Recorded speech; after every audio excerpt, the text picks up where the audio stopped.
Bienvenidos a Grandes Cuestiones Filosóficas, porque cuestionar es el camino a la verdad. Hoy estaremos analizando la segunda parte del libro La ciencia, su método y su filosofía de Mario Bunge. Ya en el primer video habíamos analizado la diferencia que Mario Bunge plantea entre la ciencia formal y la ciencia fáctica. La ciencia fáctica tiene como rasgos esenciales la racionalidad y la objetividad. De esa esencia o razón de ser de la ciencia fáctica, de la racionalidad y de la objetividad, se desprenden 15 atributos que Mario Bunge pues expone, plantea de manera muy brillante, muy precisa. Esos 15 atributos los vamos a mirar a continuación. El primero de ellos es que el conocimiento científico es fáctico. Fáctico viene de factos, que significa hechos, es decir, la ciencia fáctica parte de los hechos, parte de los fenómenos observables, ¿verdad? Parte de cosas concretas, reales, existentes en el mundo natural. De allí parte la ciencia fáctica. Lo respeta, dice, hasta cierto punto y vuelve a ellos. Eso quiere decir que trata de hacer una descripción sin alterarlos. Eso es una pretensión del científico, tratar de no alterar el objeto, aunque pues bien sabemos que eso es literalmente imposible. Hay alteración, es que mientras haya presencia de sujetos cognoscentes hay alteración de objetos cognoscibles. Muy bien, los describe, hace una descripción de los fenómenos, pero trata de hacerlo sin emociones, o sea, trata de desprenderse de la emocionalidad a la hora de describir el objeto cognoscible. Como bien sabemos, los seres humanos tenemos la tendencia a encantar nuestros discursos, nuestras experiencias. Siempre que las vamos a contar a alguien, le ponemos un poquito de más o le quitamos un poquito de menos, poetizamos el discurso, el lenguaje humano, pues es así de rico. El científico debe tratar también de evitar al máximo poetizar, digamos, la información, la descripción, y también es bien importante tener en cuenta que no es el interés del científico vender descripciones. Si fuera el interés vender descripciones, entonces emplearía, no sé, estrategias de marketing y sugestionar a la gente, persuadir, bueno, en fin, no es ese el objetivo de la ciencia ni de los científicos.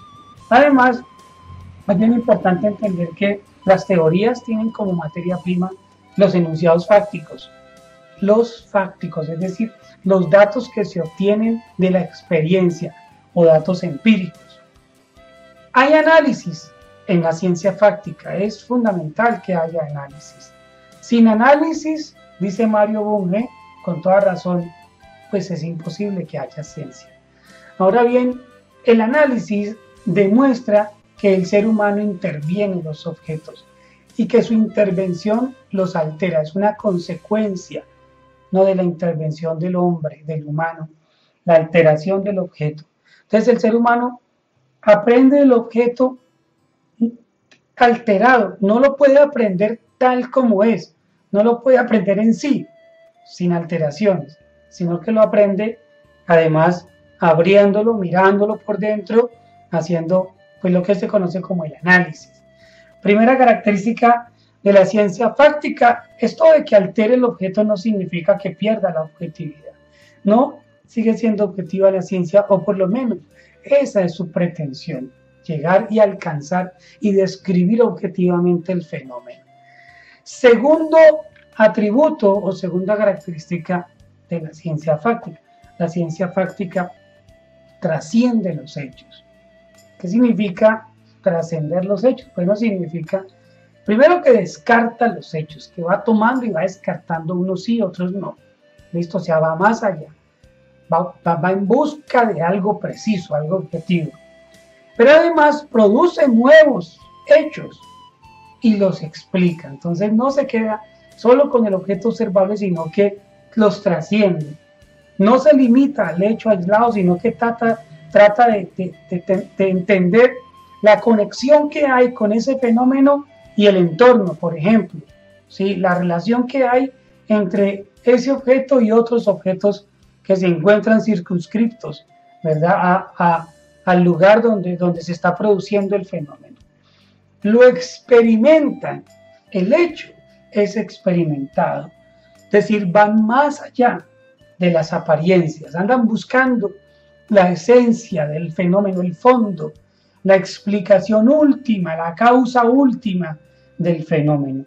Los científicos entonces no se quedan con todos los hechos, ¿no? Que entre otras cosas son los accidentes, sino que seleccionan los hechos porque andan buscando la causa final, ¿no? Que es el propósito de los científicos. Hacen nuevas cosas con los hechos. Por ejemplo, de la observación y del estudio de compuestos o de elementos químicos, los científicos trascienden eso y hacen compuestos químicos, hacen variedades vegetales, manipulan genéticamente animales, etc. O sea, van más allá de los hechos. Racionaliza la ciencia práctica, la experiencia, no solamente la describe, ¿no? A eso se le va a llamar, pues, que trasciende los hechos. La tercera característica es que, como ya lo hemos dicho, la ciencia práctica es analítica, es decir, trata de descomponerlo todo, de mirarlo íntimamente.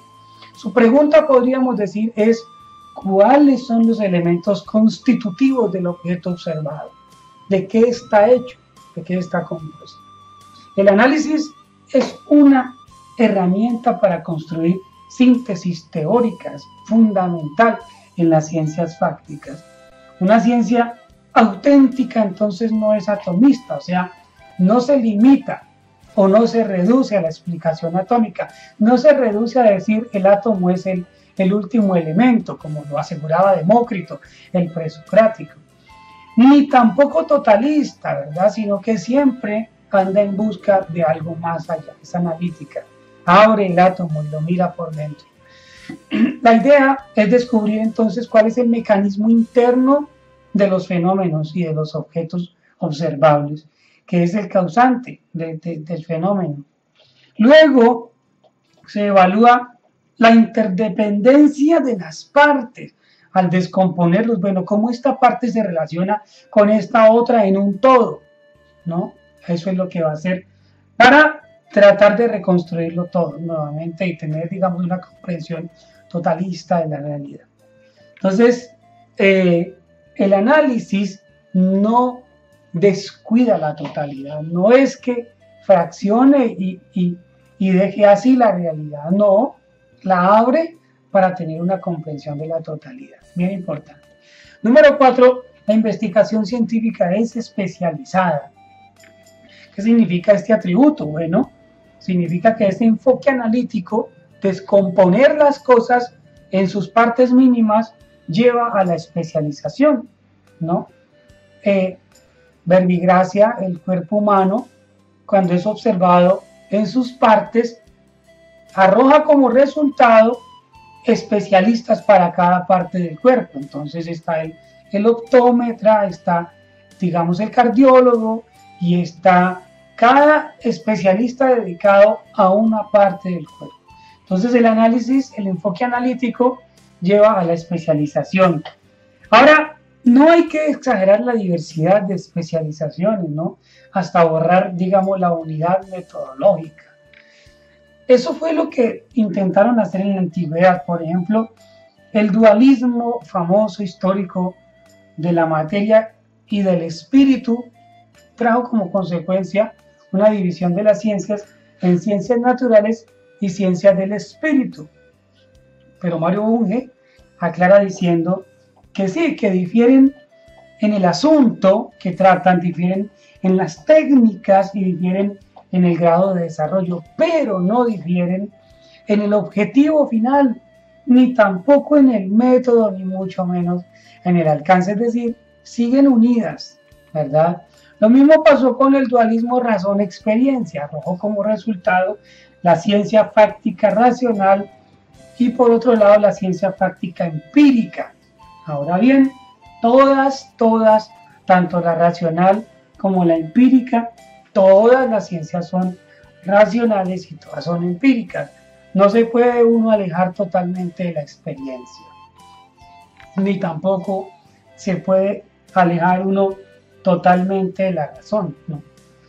Entonces, otro ejemplo que podemos dar es el dualismo que se dio con lo deductivo y lo inductivo, ¿verdad? Las ciencias deductivas y las ciencias inductivas por otro lado, ignorando que toda ciencia es tanto inductiva como deductiva.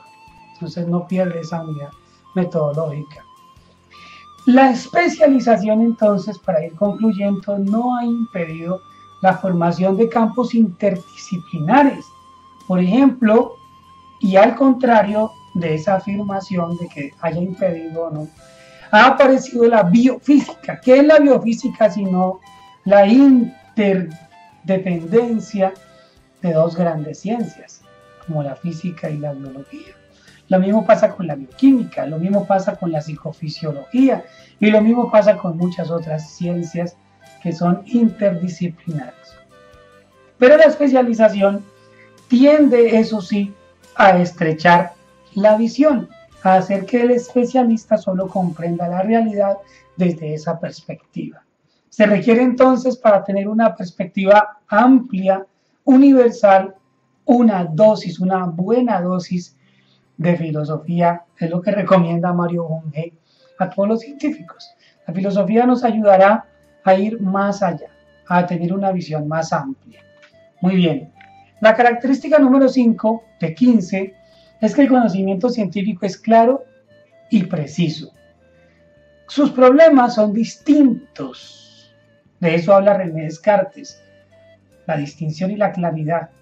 Entonces, los problemas de la ciencia fáctica son distintos, es decir, no se confunden con nada más. En ese sentido, son claros y precisos.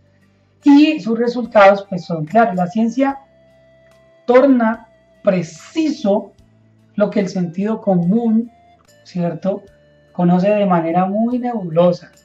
La ciencia lo vuelve preciso. La ciencia constituye entonces una rebelión contra la vaguedad y la superficialidad del sentido común. Nunca está libre de ambigüedades, o sea, todos sabemos que la ciencia práctica también puede caer en el error, entonces no está libre de ambigüedades, pero eso sí procura la exactitud. Saca provecho de sus errores, que eso es una de las cosas más valiosas de la ciencia práctica. Primero, que acepta sus errores, acepta que no es infalible, al contrario, es falible, eso lo vamos a hablar más adelante. Pero le saca provecho a los errores que comete la ciencia, porque esos errores le permiten avanzar, le permiten ir más allá, hacer nuevos descubrimientos, por ejemplo. Entonces, con respecto a la claridad y a la precisión, estos se obtienen primero cuando los problemas se formulan de manera clara, es decir, cuando responde a la pregunta cuáles son los problemas objetivamente hablando que se desean estudiar, ¿verdad? No ser disperso, sino ser muy objetivo. En ese sentido se trata de ubicar, como dice Mario Bunge, adecuadamente al enemigo, ¿verdad? Para no afectar a inocentes. Número 2, que la claridad y la precisión parte de nociones que parecen claras al no iniciado, a una persona que no conozca mucho del tema, pues le parece muy claro lo que se está diciendo, ¿sí? Le parece además muy entendible, pero se complican un poquito y se purifican y eventualmente se rechazan cuando es un especialista el que los está estudiando. Número 3, define la mayoría de sus conceptos, es decir, las definiciones son convencionales creadas por el científico mismo, ¿verdad? Pero conectadas con todo un aparato teórico, una estructura teórica. Pero no se las elige caprichosamente, ¿no? Sino que deben ser convenientes y deben ser muy fértiles. Cuarto, crea lenguajes artificiales, inventando así símbolos que van a servir a las explicaciones posteriores. Número 5, procura medir la ciencia fáctica para ser clara y precisa. Debe medir y registrar los fenómenos observados. ¿Listo? La sexta característica, entonces, es que el conocimiento científico es comunicable. Vamos a mirarlo. ¿Qué significa comunicable? Es decir, no es inefable. Se puede comunicar. No es privada la información ni los resultados, al contrario, deben ser conocidos públicamente. Comunica, eso sí, a quien haya sido adiestrado para entenderlo. Por supuesto, un científico que habla en lenguaje especializado, en lenguaje técnico, requiere un emisor bien preparado también, o por lo menos que tenga algunas nociones para entender los resultados. Se puede comunicar, eso sí, gracias también a la precisión. La comunicación es precisa gracias a eso. Aún, dice Mario Bunge, aun cuando por razones políticas o comerciales se mantengan ciertos secretos, ¿verdad? Todos sabemos que la ciencia pues no da a conocer todos sus resultados por razones políticas. Aún así, de todos modos, deben ser comunicados en principio, ¿cierto? Para que puedan ser considerados como resultados científicos. Los científicos consideran además el secreto como enemigo del progreso de la ciencia. Es importante darlos a conocer porque así también quedan abiertos, ¿verdad?, al análisis de otros científicos y puede ser revaluado y revalorado y experimentado y llevado hasta sus últimas consecuencias. Característica número 7, el conocimiento científico es verificable, es decir, todo resultado científico, toda teoría, toda hipótesis debe pasar el examen de la experiencia. Sus suposiciones, dice Mario Bunge, aunque sean cautas o audaces, aunque sean simples o aunque sean complejas, en todo caso, ¿cierto?, deben ser puestas a prueba y ahí se demuestra su veracidad. El test de sus hipótesis, qué cosa tan importante esta, es empírico, es decir, se hace en la práctica, la praxis. Esto es, en la observación experimental. Esta prueba experimental o esta verificabilidad de las ciencias es, sin duda alguna, herencia de lo que fue el espíritu helénico, la ciencia helénica, la ciencia experimental que nace con la cultura griega. La verificabilidad hace a la esencia del conocimiento científico, ¿sí? ¿Dónde está la esencia del conocimiento científico? Pues en que es verificable, ahí se hace la esencia de la ciencia práctica. Si así no fuera, no podría decirse que los científicos procuran la objetividad. Número 8, la investigación científica es metódica, es decir, no es errática, sino que es bien planeada. Todo lo que el científico hace, lo hace paso a paso, siguiendo un método.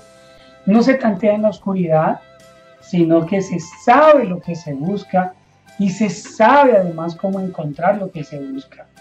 Este planteamiento no excluye el azar, es bien importante. Al contrario, se aprovecha el azar o la novedad inesperada, se le saca mucho provecho, ¿verdad?, para avanzar en la investigación científica. Todo trabajo, dice Mario Bunge, de investigación científica se funda en el conocimiento anterior, no se desliga de lo anterior, se conecta con lo anterior, se parte de lo anterior, ordenadamente, metódicamente. El método científico no provee recetas infalibles, ¿verdad?, para encontrar la verdad. Solo contiene un conjunto de prescripciones falibles que pueden en algún momento determinado fallar. Número 9, El conocimiento científico es sistemático, es decir, no es un agregado de datos inconexos, sino un sistema de ideas conectadas lógicamente entre sí. Esta conexión entre las ideas puede calificarse de orgánica. Orgánica, ¿por qué?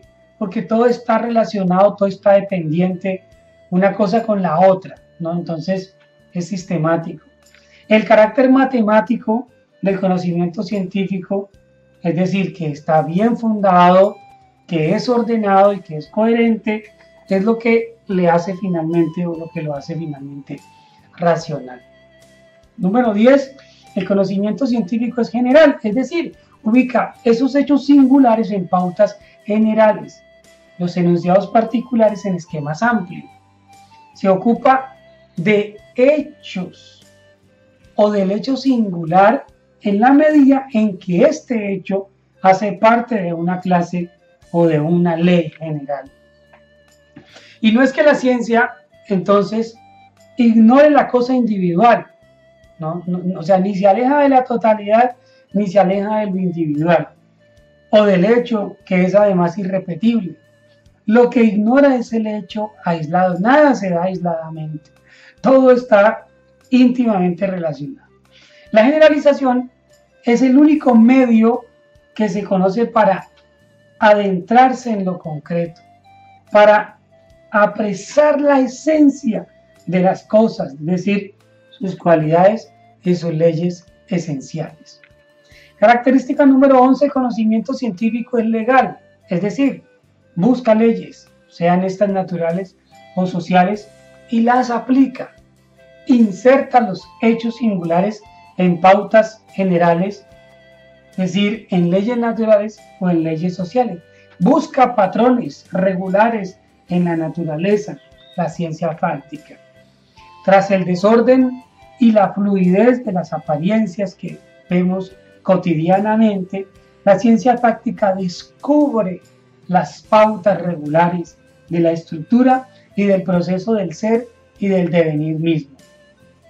En la medida en que la ciencia es legal, también es esencialista.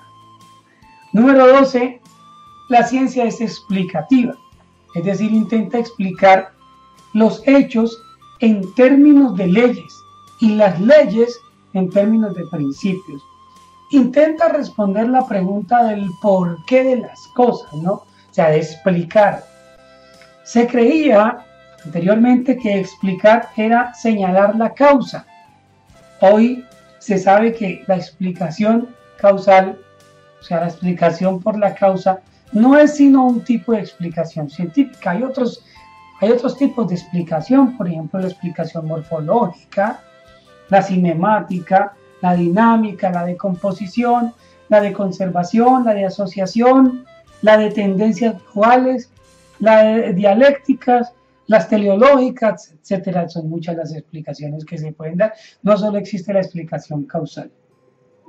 Históricamente, las explicaciones entonces se corrigen o descartan sin cesar.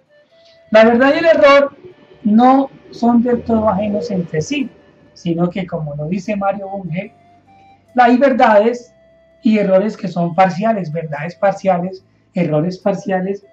Hay aproximaciones buenas y hay aproximaciones que son malas. Característica número 13, el conocimiento científico es predictivo, es decir, trascendiendo los hechos, imaginando cómo pudo ser el pasado y cómo podrá ser el futuro. La predicción es la clave del control. Si sabemos lo que puede, si la constante se mantiene, va a pasar esto, entonces podemos controlarlo. Contrario a la profecía, esta se funda sobre leyes científicas. Es perfectible más que certera. Es decir, claro, muchas de las predicciones científicas fallan. En ese sentido es perfectible.